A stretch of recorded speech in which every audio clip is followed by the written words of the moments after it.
right, welcome everyone to another episode of Holy City Happy Hour. My name is Charlie and I'll be your host tonight. Palmer is on the road right now. So I know she's somewhere around the Seawee Outpost. So check out our Instagram and you will see her recent post.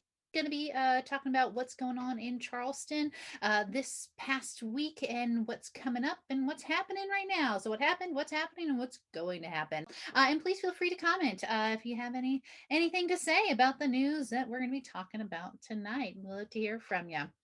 All right, so let's get started. So what happened? We had two new openings this week.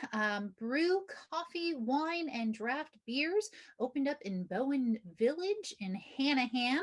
They are now open. So if any of that sounds good to you, Brew, Coffee, Wine, and Draft Beers, check them out in Hanahan. Downtown, we had a new wine shop open, Jessamine and Vine at 164 Market Street. They are sitting right in between in the kitchen with Chef Bob Wagner. Really fun, interactive cooking class, dinner experience, and La Farfalle, a lovely Italian restaurant. And right smack dab in the middle is a new wine shop to check out. And they'll be doing events in the future, so keep an eye on their website and their social media to join them in store. So that was what happened. Not a whole lot happened, but two openings is always better than two closings. So we had two openings. And what's happening? Got a lot more of what's happening right now. So we talked about a couple weeks ago. We had a store that's been sitting vacant for a while on King Street, 304 King Street, formerly home to King Street Grill, one of the top sports bars in town, mostly known because it was owned by quarterback Ben Roethlisberger.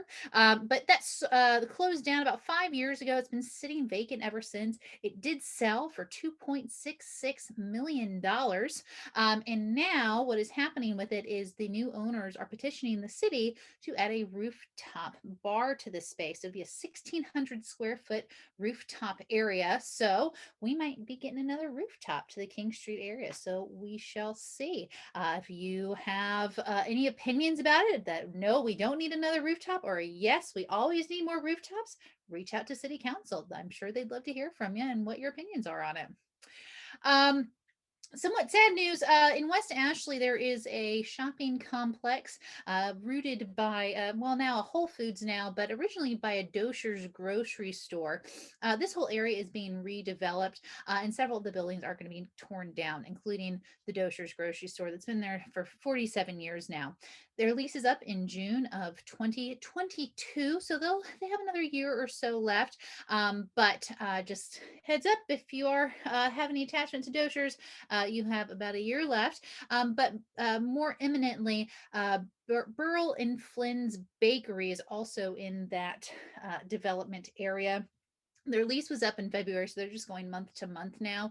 And they are actively looking for a new space. And so they're only going to be open until they find a new space or they're kicked out because both the Dosher's grocery store and the Berlin Flynn's Bakery, both of those buildings are being torn down for new development. So if either of those places you're interested in trying out in their current locations, definitely check them out before they're gone, like just gone.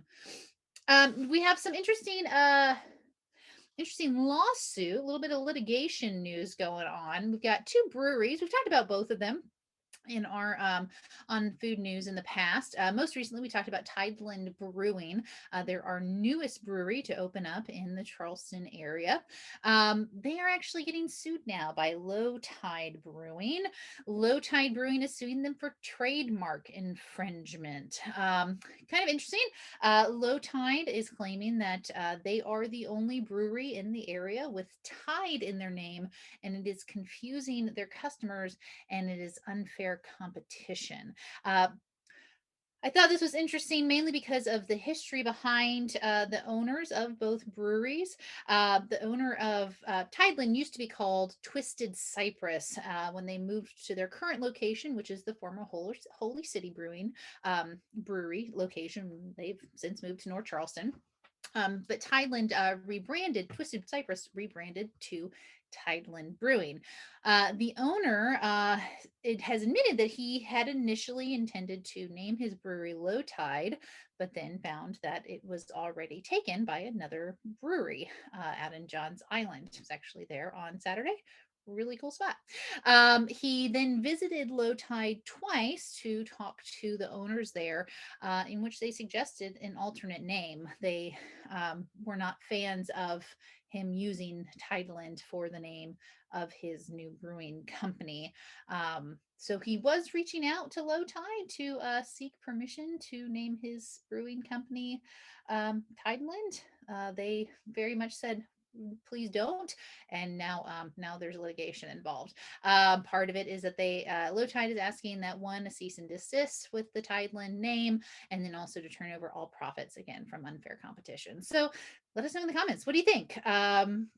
Is Low Tide a case? Is it too close? Do you think it's confusing? Should Tideland change their name, or can we exist with two breweries with Tide in their name? I have no idea. Either way, we got those two breweries going on, and they are different. That's the most important thing to know. They are two different breweries. Um, some fun little thing. We've got Grow Food Carolina, absolutely fantastic organization run by the Coastal Conservation League. They are essentially work as middleman between small local farmers in and around South Carolina, or around within South Carolina, small farmers, connecting them to restaurants for the most part, distributors. They're distributing factor. So it's able to have kept a lot of small farmers in business. It's allowed a lot of restaurants to get farm to table goods. And it's really, really grown in the roughly 15 years it's been around. So anyway, I love them. Check them out. Look for their van. It's really cool if you're around town. It's covered with fruits and veggies and all that good stuff. And it means that wherever it's going and stopping, that's where some of the freshest produce in the city is going to be that night. So what they're doing is they are trying to partner up with local school districts. So the Tri-County area, Charleston, Berkeley, and Dorchester County. They want to give 1,000 pounds of strawberries to 18 schools for 2,200 students to try fresh local strawberries. It is strawberry season here in the Low Country. They are coming in force. This will also include a live interactive tasting with a member from Grow Food Carolina for the students. So really cool. So this does cost money because this is 1,000 pounds of strawberry, and then also the distribution required to get it to all those schools. So Trident United Way, another local nonprofit, they have agreed to pay half of the cost, but that also means that Grow Food Carolina still has another $1,800 they need to raise. So they have reached out to their supporters and subscribers, and now I'm reaching out to you guys, passing that information along to contribute. If they go over the $1,800, which is they do, awesome. That's what we hope to see. Any additional funds are going to support similar projects in the future. So, what I'm assuming they mean by that is getting fresh local produce into the mouths of kids and the local kids, so that they know what this kind of stuff tastes like and how it really does make a difference in how you eat. Eating fresh and local is what it's all about. So, Grow Food Carolina, give them a little shout out, little tab, little like, and then yeah, shoot them some money if you got it. So that's what's happening right now. And then just a few what's going to happen. I'm actually going to work from furthest out to closest in terms of events. So hopefully in June, we're going to be getting another cocktail bar on Upper Meeting Street. This is going to be headed up by Joey Getz. He's known for Bar George on James Island, formerly of Belmont Cocktail Bar on King Street. He's partnered with some other folks from other national partners. He's going to be opening up what's going to be called Last Saint. That's going to be the name of the bar. But it's going to be a cocktail bar with basically two concepts. The front area is going to be the main space. It's going to be more of a casual neighborhood bar kind of feel. And then there's going to be a really small, like I said, dark, tiny space, supposedly going to be able to supposedly only going to be able to fit 6 people in it at one time. No menu at that space, but that's going to be their like really like niche custom cocktail bar. So no menu. It's just going to be the bartender is going to do their thing and mix up whatever the that particular customer is going to be interested in trying. If you're familiar with Gin Joint, kind of a similar concept of it's not necessarily a menu of particular cocktails. It's more of a this is what I like, make something up for me. So that should be really interesting. So they're hoping to open up in June. Something I'm really excited about is they've got parking nearby with 25 spots. So definitely makes the location a lot easier to access to, right down the street from another one of my favorite places, the Alley. So awesome. I'm happy to see that place is coming alive. All right. Next up on James Island, back in January of 2020, La Hacienda. They've got several locations around the Charleston area. Most notably, there was one downtown on King Street, which has since closed, but there was one on Folly Road. They had a fire last January 2020, and they've been closed ever since. They've done a huge overhaul of the building, completely gutted it, totally restored it. They're going to be opening up by May a new restaurant called Casa Fiesta Mexican Grill. So still a Mexican restaurant. I'm not sure how much different it's going to be from La Hacienda, but we shall see. So we're going to be getting another Mexican restaurant concept on James Island, which I'm happy about. Bring on the tacos. Out on Daniel Island, Dockery's is going to be closing on May 2nd. New Realm Brewing Company out of Atlanta is going to be taking over the space. So Dockery's will close on May 2nd. They're going to do about 2 weeks of rebranding and retraining for the staff, which they are just begging that they stay on and don't go find other jobs in this really competitive staffing situation we got going on right now in Charleston. And then they are going to be reopening after those 2 weeks of rebranding and retraining. Don't know much about them. They're out of Atlanta. Sounds like they've got some good beers that people are really excited about, and supposedly have an Instagram famous mac and cheese. So I'm always here for some good mac and cheese. So I'm down for it. So New Realm Brewing Company coming to Daniel Island. Dockery's headed out. So if you like Dockery's, if you want to try that out, you have until May 2nd. And finally, one of my favorite places out in West Ashley, Frothy Beard Brewing Company. I love them. They are the Nerd Central for beer lovers. They've got 2 events coming up. So on the 25th, so on Sunday, yes, Sunday, they're going to have their spring vendor fair from 12 to 5. They'll have over 40 vendors there. They've also noted that it is 2 weeks out from Mother's Day. So this might be a good opportunity to get something for the mom in your life, and show how much they are appreciated by buying something local. And then finally, I'm excited to try this one too. So on Friday, they're going to be releasing a new beer called Glow Your Own Way. It's going to be a sour IPA. This was originally, they started brewing this on International Women's Day, which was back on March 8th.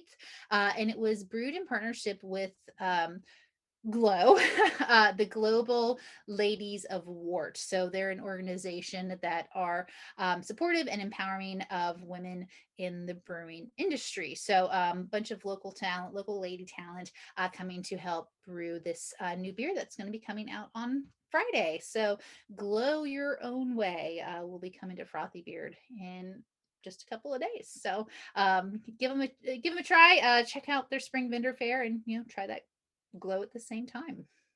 And that's all I've got for you tonight, y'all. Yeah, if you have any questions, just leave them in the comments.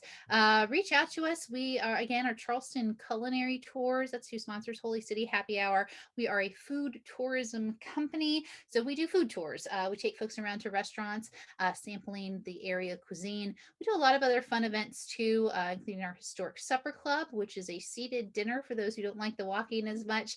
But you still get a lot of really great food, get a great history lesson, and get to experience this opulent 19th century dining room while you're enjoying this wonderful meal that's representative of multiple eras throughout Charleston history. Really unique, fun experience. We do a pubs, taverns, and tap rooms tour if you're more of the drinker rather than the eater, or if you want to do both, do both. So Charleston Culinary Tours. check us out, charlestonculinarytours.com. Also follow us on social media at Charleston Culinary Tours for all the latest tips on where to eat around town or drink. We also have Charleston Culinary Tours on Facebook and Charleston Culinary Tours on YouTube. So we'd love to see you. Give us a subscribe, a like, a follow, an alert, whatever it may be. Check us out for all the latest happenings in and around Charleston as it relates to food, drink, and restaurants. Otherwise, have a wonderful rest of your week, all. We'd love to hear from you. But otherwise, we'll see you next week, same time, 5 o'clock ish, next Tuesday. Bye. Hi, thanks for joining us for another episode of Holy City Happy Hour. If you like what you saw, we are here every week. We record live on Facebook on Tuesday evenings and then usually have this posted by Thursday morning. So if you like what you see, you want to see more like it, subscribe. I don't know, it could be right here. Hit that little alert bell if you want to know exactly when these videos come online. And then leave some comments below if you want to tell us what you think. Yes, start a fight in the comments. We'd love to hear it. Let's see what happens. All right. Thanks so much, y'all. Have a good night. We'll see you next week.